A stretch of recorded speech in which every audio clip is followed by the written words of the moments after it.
Good afternoon and welcome to Data Talks Live. I'm Dr. Tom. This is the show where we get rid of the spin and get to the data-driven truth of the issues that matter. Today I'm going to talk about a few things going on in the world of data. First is this article from Barron's. This small oil stock is soaring. It figured out the data center game by Avi Salzman.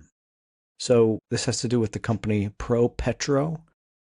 Holding shares rose 16% after securing a deal to supply 60 megawatts of power to a data center operator. The company is going to use natural gas-powered reciprocating engines and batteries to provide off-grid electricity for data centers. And ProPetro anticipates these power deals, including 2 current contracts, could add over $40 million annually to its EBITDA.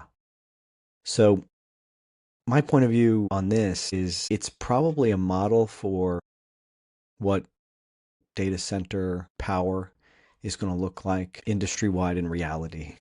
I think nuclear is great, and it would be good to see the expansion of small modular nuclear reactors. But given that there's been discussion around adopting small modular nuclear reactors for 10 years, 15 years now, and there's been little movement in the US, I think it's much more likely that we're going to see these combined cycle natural gas plants, single generator or dual generator units that are in situ put on site at the data center facilities where they're going to have to make up the generation or the load for the facility that sits there. This is Petro. ProPetro is a small cap Texas oil service firm that has struggled because oil companies have pulled back on drilling. The stock was down 26% this year, even after Monday's jump of 14.66%. So, for this particular company, future, I guess, still uncertain. However, as an overall trend, I think we can see an expansion of this method. The other thing is a lot of these engines, particularly the engines that are being made here, are being made by Caterpillar. So they've been doing a lot of business in providing electrical equipment for data centers, and they make good units. Here's another one. Determining which researchers can collect public data under the DSA. This is an EU Digital Services Act. And the reason why I like to cover some of these EU regulations, even though I'm based in the US, is I think the EU is leading in terms of tech policy. The US's position has just been the Wild West approach. We'll see what happens. I think in the EU, there is an attempt to make public policy that regulates these industries. So I think going forward, you're likely to see things like these arise just maybe at later times and in different geographies. So a host of new transparency mandates for online platforms. One of the simplest, yet most critical, allows researchers to collect or scrape data that is publicly available on platforms, websites, or apps.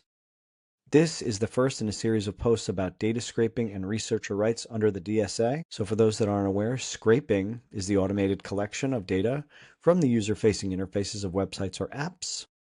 I myself have done scraping. DSA depends fundamentally on transparency, not only to regulators or experts, but to the public. As open source software developers sometimes say, with enough eyeballs, all bugs are shallow. The same goes for the question about flat platform power and public disclosure centered by the DSA. By offering data to a wide array of individuals and organizations, the DSA empowers an ecosystem of new sources of information, each reinforcing the others. DSA's transparency measures range from formal platform reports to public database tracking. Every content moderation decision reported to users under law. Perhaps most famously, Article 404A allows vetted academic researchers to obtain access to data held internally by very large online platforms and search engines.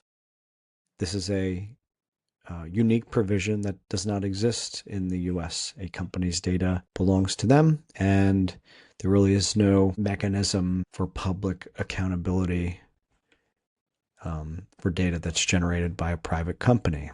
Saudi Arabia poised to become AI data center hub, says Grok CEO. Saudi Arabia has vast energy resources, and that's leading technology firms to build out AI infrastructure there. Jonathan Ross, the CEO of AI chip company Grok, told CNBC that the Middle East is the ideal place for data centers. The Middle East is undoubtedly known for its vast energy resources. One of the things that's hard to export is energy. You have to move it. It's physical. It costs money.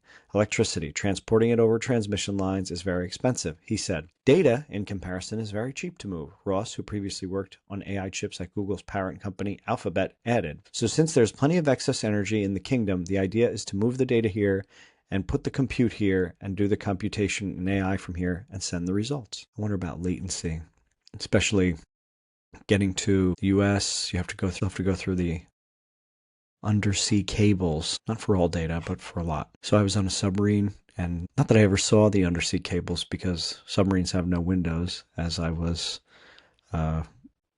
maybe begrudgingly told in boot camp. That's my first question. So do submarines have windows? And they looked at me like I had three heads. Maybe research vessels too, but not military submarines. Weather data, the radar data revealing alarming declines in insect populations. This is by Size and Keele University. Research team, including Keele University Science, have made a breakthrough in monitoring insect populations across the UK using weather radar data. Traditionally used to track rainfall and storms, these radars are now helping researchers monitor the daily movements and long-term numbers of flying and floating creatures, including bees, moss flies, spiders, and other arthropods. The study, published in Global Change Biology, examined radar data collected between 2014 and 2021 over 35,000 square kilometers of the UK.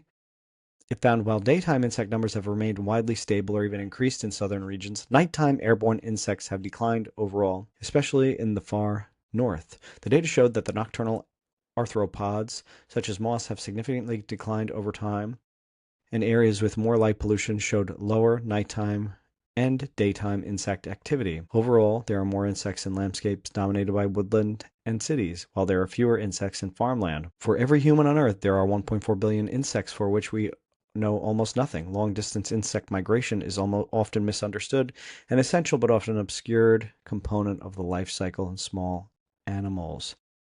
The new work supports Professor Bell's previous findings in collaboration with Rothamsted Insect Survey, which revealed a 31% decline in nocturnal moth numbers between 1969 and 2016, partially driven by light pollution, which profoundly alters movement behavior. So this is one interesting way to apply data. I've read similar reports about the honeybee population in the US, and that's crucial for germination. So generally, ecosystem collapse is concerning given that humans are part of the ecosystem and therefore rely on it to continue to exist. So I think that's all I have for today. This has been Data Talks Live. I'm Dr. Tom. Thanks for tuning in.